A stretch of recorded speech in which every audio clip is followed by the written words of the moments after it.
although ventilation can make a difference, if you have asymptomatic infected persons there, it's not going to drive it to zero. You would need much more effective means of removing it from the air. And that's where things like upper room UV in practice rooms may play a role, because with pox viruses, which are exquisitely sensitive to UV, we've achieved this 100 to 1,000 air changes equivalents per hour. I've estimated recently that you could probably get 20 to 60 air changes per hour equivalent cleaning of the air of coronaviruses, because coronaviruses are only about 20% as sensitive to UV as pox viruses. But upper room UV could still, in places where you can't increase the ventilation or where you need very high rates of ventilation because you have a lot of people, might be an added solution.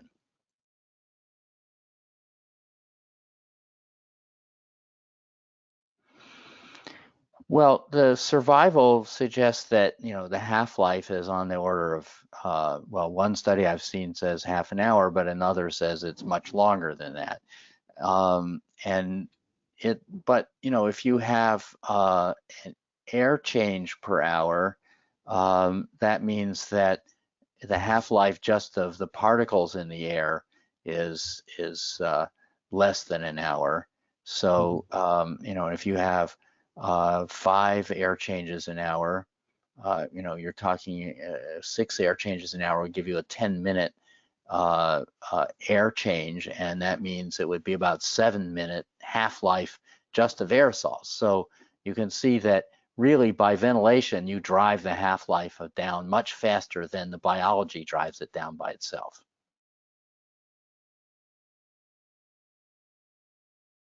We know that all age groups are affected.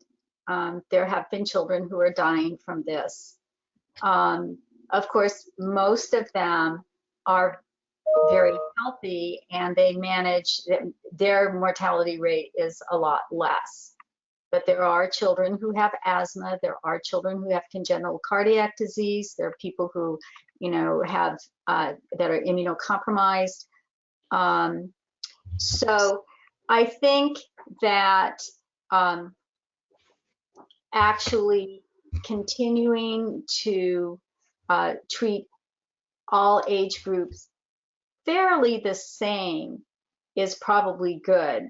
That's one of the reasons why they closed all the schools, is because, these kids can, they serve as a congregation point, they can be asymptomatic carriers, and they, these close environments can then cause a spread of the disease. So I would say that I wouldn't be cavalier with my elementary school students. Their kids, they're going to be fine. I would be perhaps, I'll go out on a limb and say slightly less worried about them, especially if they're all pretty healthy.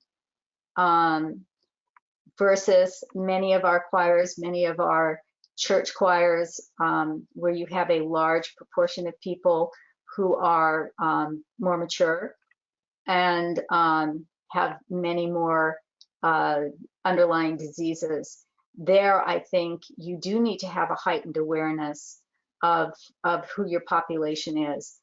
That there's a definite difference between a college choir and an adult, more elderly choir that you're going, many of the volunteer choirs, the church choirs, or the symphony chorus choirs, where there's a big mix, but a more preponderance of people who are older. So I think you have to have heightened awareness with everyone, and on maybe a little bit less for the kids, but not, oh, it's just fine.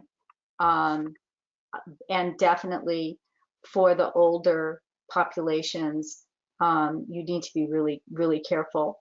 And I'm just going to mention it because it's a big thing here in South Carolina, and I'm very happy to say that right now there's been a tremendous effort to put out PCR testing in our rural and economically disadvantaged and racially heavy areas where there's more African Americans, more Hispanics, in that they've put the viral testing out there free of charge. And they're holding clinics, which I think is very important. The medical disparities between different ethnic categories is staggering, and many of our colleagues who are African American are much more at risk because their health is generally not as good.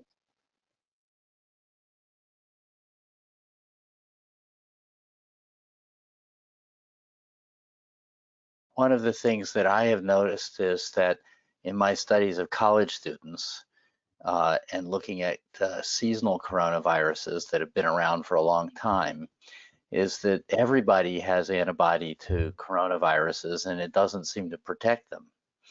So what we don't know yet is how protective and how long lasting the protection will be.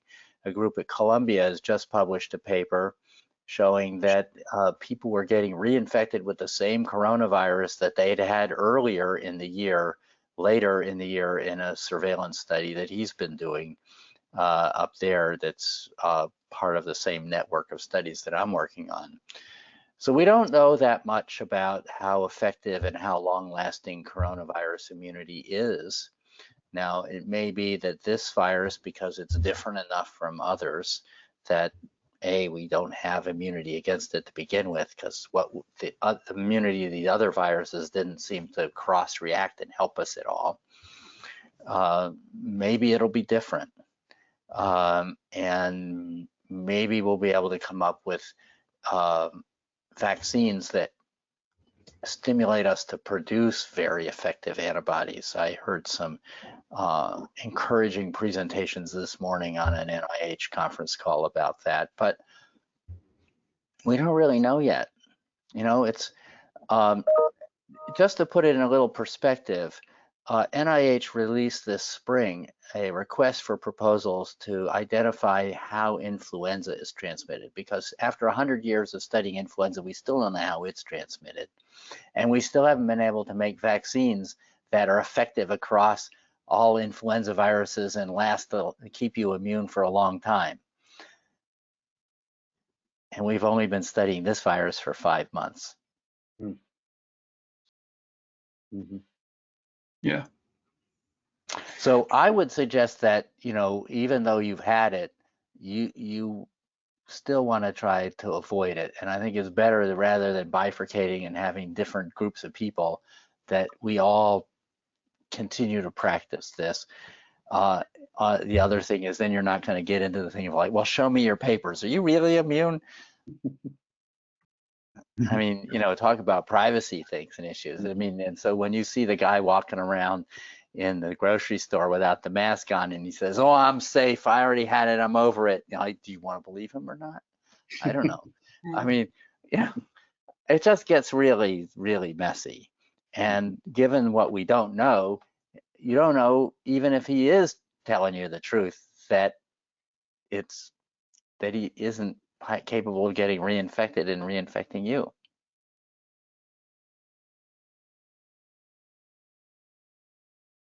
A lot of our professional musicians and singers, you know, are doing a lot of, you see it all over. They're doing virtual shows, they're doing Facebook shows, and they actually are very creative. They actually have a way to get tips on Facebook, so it helps meet the bills. So I would say that it's very hard to think of, unless you have a way to really socially space people, and have a good environment, like to really have a real safe way. We did talk on Sunday about how do you, as a college professor, or you evaluate your incoming freshmen and do your basic first lesson. Trying to do that virtually is probably going to be very hard, because there are some acoustic differences when you have the electronic filtration in a remote setting. So again, they're making sure that they've been tested the day before they see you, and not any farther out than that. And as long as you're healthy and everything else, then you have, a small risk, 3 to 5%. And here's where everything that Dr. Milton has said, if you can maximize your studio space so that the ventilation is good, if the ceiling is tall enough so you can get a UV system in there, because I believe that on our conversation on Sunday, Dr. Milton said that you have to have like a minimum of a 7-foot ceiling, or it has to be 7 to 9 feet in order You need to have the lights installed above 7 feet. So you above. need probably an 8-foot ceiling minimum to be able to do it. And the higher, the better, actually. You can, if it's a much higher ceiling, you can actually flood that space with a lot of UV. Because you have to remember that, UV can be very damaging to your eyes, your skin. You may also hear a lot about a far UV, a 222 nanometer UV that is being studied by a group at Columbia, but so far there's really not much data on safety or effectiveness of that. Whereas the older UV, which is basically a fluorescent light technology that is designed in a way that instead of making visible light, it makes UV. There's data on that going back 70 years. And we know how to use it. You have to be careful with it because it can cause eye irritation. It's very similar to welder's flash, but if it's done well, it can be very effective. And this has been demonstrated in field experiments with TB.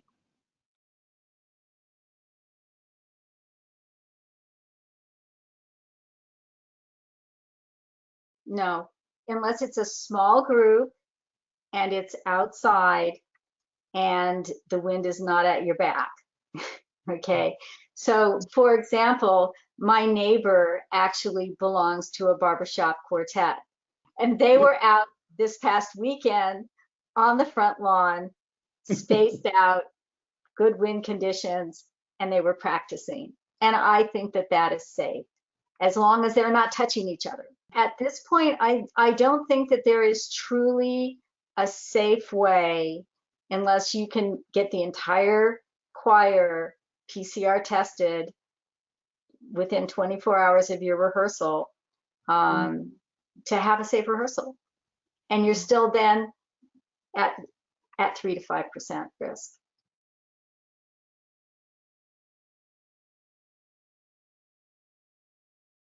When you see the difference between, people talking and people talking loudly, there is a span and a difference, but it's not orders of magnitude. And so I would say that I don't think humming is the answer. In fact, I was reading, I can't remember where I saw it now, but in Germany, they've banned religious services and singing.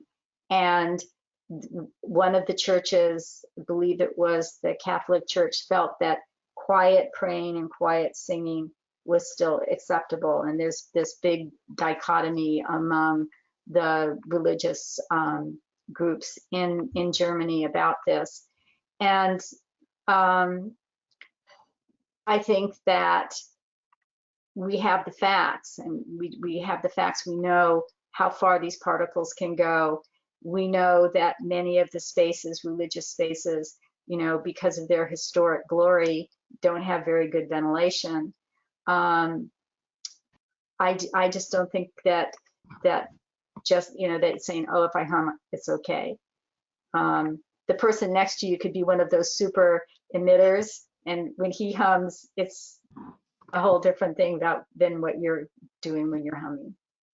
I spent some time yesterday interviewing somebody who was a member of a 125 member choir that was rehearsing St. John's Passion, and which after the week of a rehearsal on Tuesday and Saturday and performance on Sunday, in the next 2 weeks, 101 members of the choir became infected.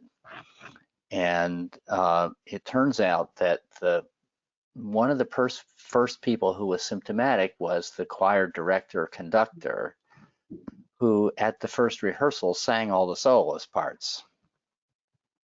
So you can have one person, and one of the things I think about is the better trained singer you are, the more you are going to use all of your air capacity, your total lung capacity. And by using that last bit of air, you're going to collapse small airways and then take a deep breath for that next measure. Open up those airways and generate aerosol, fine particle aerosols that are going to hang in the air quite effectively. And if you're projecting your voice, I mean, I haven't seen any studies of, you know, trained soloists, classical soloists, but I'm sure that they can project a good volume, and they're loud. And if loudness is important, who's louder?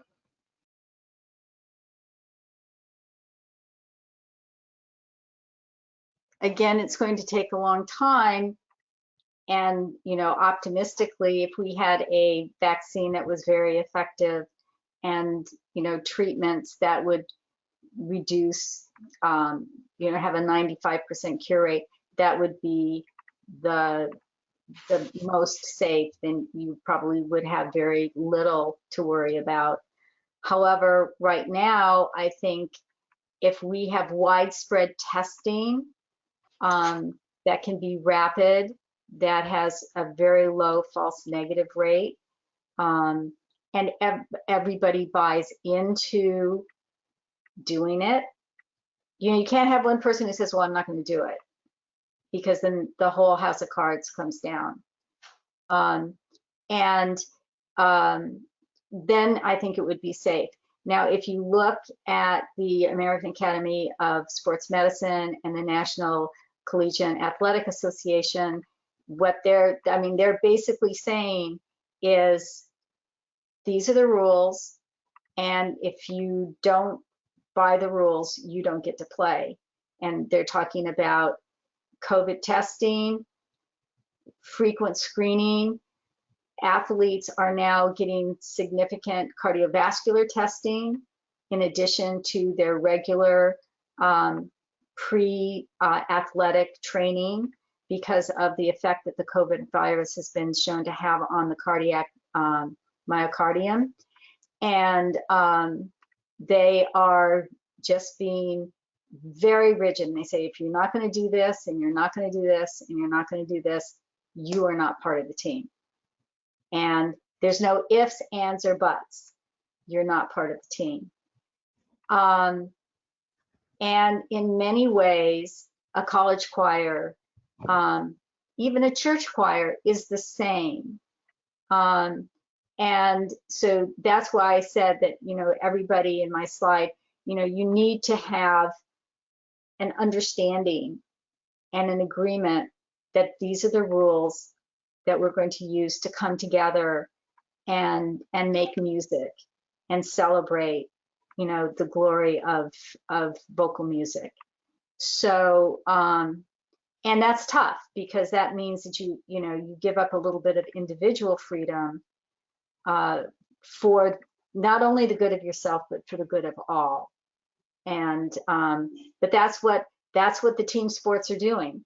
If you want to play soccer, you want to play basketball, you want to play football, these are the rules, and if you don't want to follow the guidelines, you're not on the team. Easy to say, more easy to say in a school environment than in a church or a volunteer choir environment. But for now, I think that that's what we're going to need. Meanwhile, as we wait for the high capacity testing capability, point of care testing capability, point of use testing capability to come online, we need to be thinking about the ventilation and air sanitation in practice rooms and concert halls and so forth, and looking to see what we can do about that. And I know that universities are also thinking about that in terms of just how you bring students back to residence halls. And many of our residence halls are older buildings and they don't have modern ventilation systems. And can you even open the windows, and and what kind of ventilation can you get if you do that? And all those things have to be thought through, and what density can you then have in those spaces. So I think we'll be working on those things as we go along. And then maybe we'll start with being outside, like your barbershop quartet friends, and in the summer and early fall, that might be doable. As we get into colder weather, hopefully by then we've been able to get the testing ramped up and improve the indoor environments. There have been certain universities who have pre-planned and have much of this in place. So it's making their reopening a lot smoother, because they have the testing, they have the ventilation, they have systems in place. But the key there, and I know Dr. Milton has said this several times, it's a systems approach. I mean, we have to have a systematic approach, a systems and institutional approach where everybody abides by the rules.